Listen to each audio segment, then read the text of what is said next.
I've always loved kids. That's probably why I kept babysitting well into my 20s, even while attending college full-time. It gave me a little extra money, and most of the time, it was easy: a movie, some snacks, and bedtime by 9. But what happened last fall was nothing like the job I thought I was taking. It was posted in a Facebook group for local sitters near Albany, New York. The family lived out in the country, about 40 minutes from town. The post was simple: looking for an experienced sitter to watch our daughter, age 5, for a weekend. Friday 5 p.m. to Sunday 9 a.m. Must be comfortable in remote areas and have your own transportation. Generous pay. They signed at the Bellamy's. The rate they offered was $600 for 2 nights. That alone was tempting. I emailed back, included references, and heard from them within a day. Mrs. Bellamy called and sounded normal, a little stiff but polite. She explained that they'd be attending a family matter out of state, and their usual sitter had canceled last minute. When I asked if they'd be reachable over the weekend, she hesitated. Only by landline. The cell reception is terrible at our relative's place. But everything should be simple. Our daughter, Rosie, is very independent. We'll leave meals in the fridge, and she's in bed by 8. We agreed to meet at the house Thursday evening, so I could get a quick walk through. Their home was huge, an old farmhouse that sat at the end of a gravel road, surrounded by dense woods on 3 sides. There were no neighbors in sight. When I pulled up, the sun was starting to dip behind the trees, and the house cast a long shadow across the overgrown yard. Mr. Bellamy was tall and gaunt, with deep-set eyes and a handshake that lingered too long. Mrs. Bellamy looked like she hadn't slept in days. Rosie peeked out from behind her mother's skirt.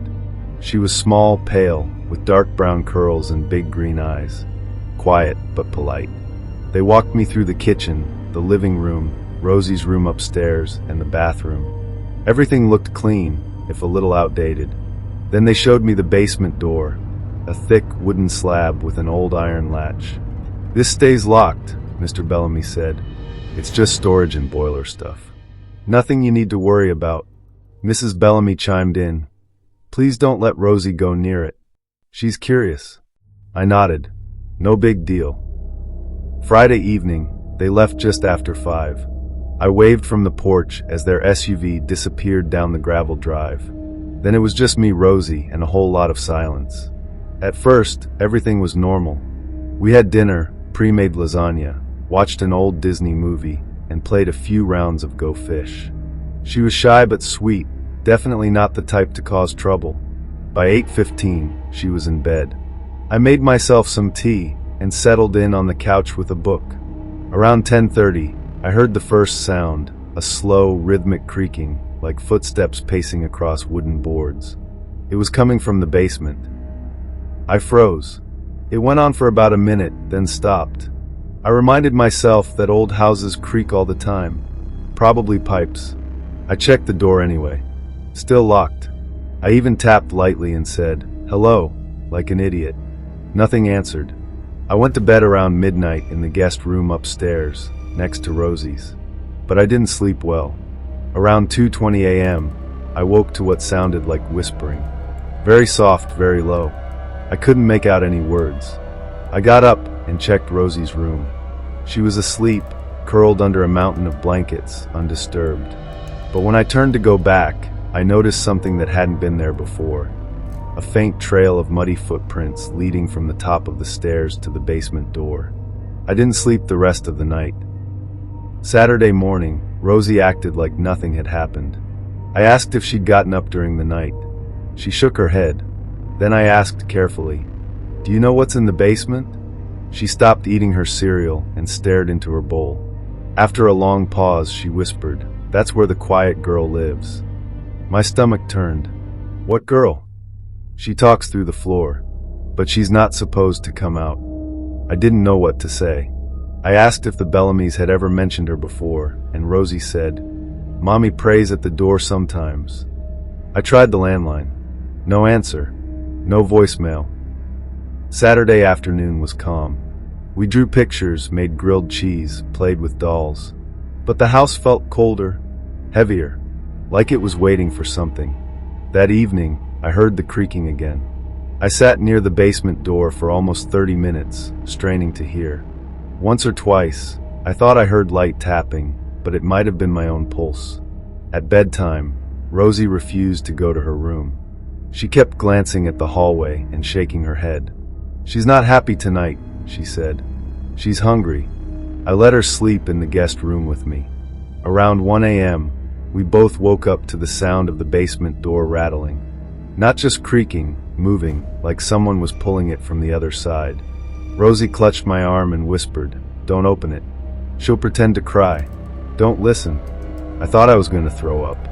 I didn't move, didn't breathe. The rattling stopped after a few minutes, but then I heard it, a soft, childlike sob. I called 911. I told them there was someone in the house, possibly a break-in. The dispatcher said a unit would be sent, but it could take over an hour. We were too far out. I grabbed a kitchen knife and waited by the front door with Rosie. The sobbing continued for a while, then stopped. The police arrived around 2:45 a.m. 2 officers searched the house, then went to the basement. I handed them the key from the kitchen drawer. 15 minutes later, one of them came back upstairs, pale and wide-eyed. "There's something down there," he said. They didn't tell me what it was at first. Just said we had to leave. Rosie and I were taken to the station, where I gave a statement. I called my sister to come pick me up. It wasn't until the next afternoon that I saw the story on the news.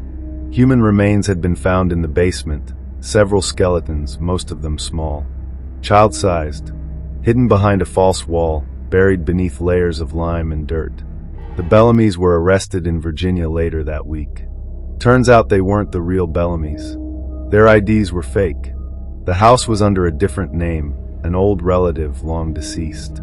The couple had moved from town to town for years, using aliases. Rosie wasn't even their biological daughter. She'd been taken from a foster system in Pennsylvania 3 years prior. She's safe now, with a real family. I had nightmares for months. Still do. Not just about the bodies, but about the voice I heard crying in the dark. The one that begged to be let out. I sometimes wonder what would have happened if I'd listened. If I'd opened the door. Rosie once said something that still gives me chills. The quiet girl told me she lives in the dark, but not alone. When I asked what she meant, she looked at me and said, "There's more under the floor."